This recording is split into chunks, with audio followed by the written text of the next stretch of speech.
Have you ever been told, you're too sensitive, you're too intense, you feel too deeply, you care too much, you're just too much?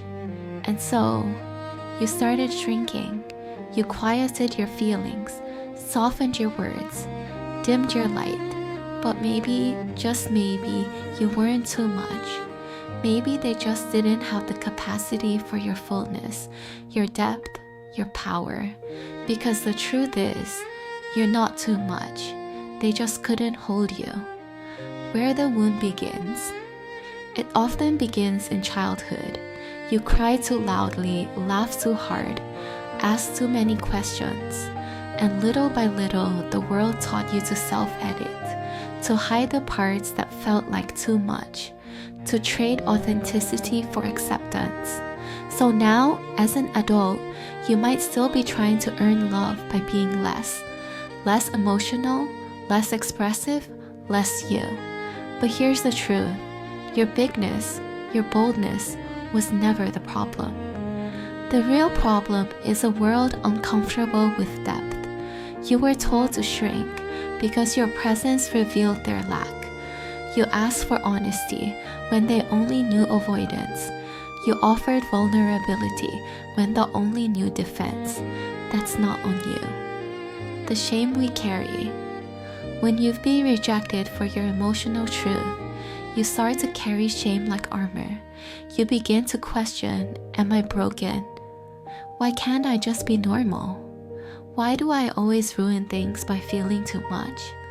But let's be honest, what is normal anyway? What if your sensitivity isn't a flaw, but a forgotten beautiful inner light? What if your deep emotions aren't a burden, but a gift the world needs more of? You're not broken, you're just deep. And depth often intimidates people who live at the surface. That shame you carry, it's not yours. It's borrowed from people who are accustomed to denying the true self. What self-love looks like when you've been shamed. Real self-love means reclaiming what others told you to hide. It's saying, I feel deeply, and that's beautiful. I care fiercely, and that's powerful.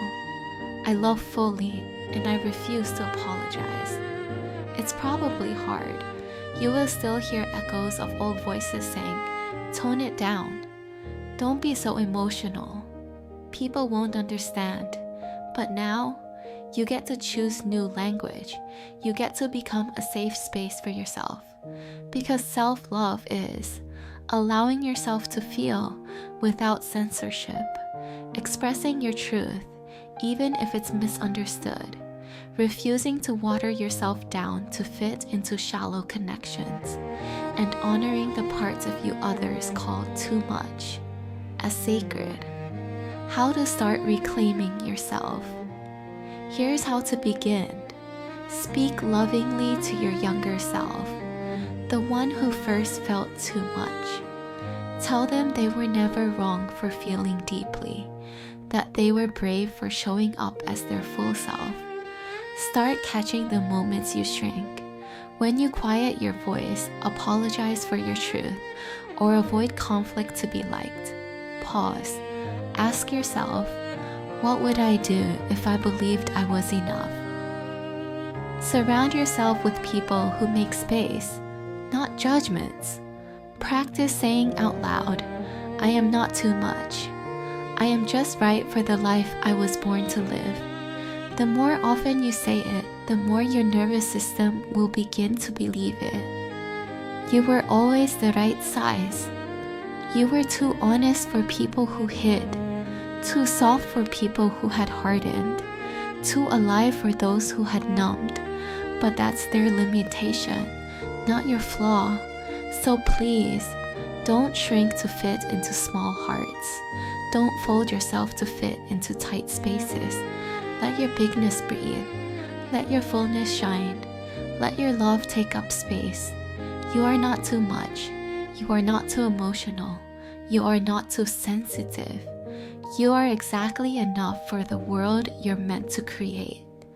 If this video made you feel seen, subscribe for more gentle self-love videos every week, and drop a comment if you're done shrinking for anyone else.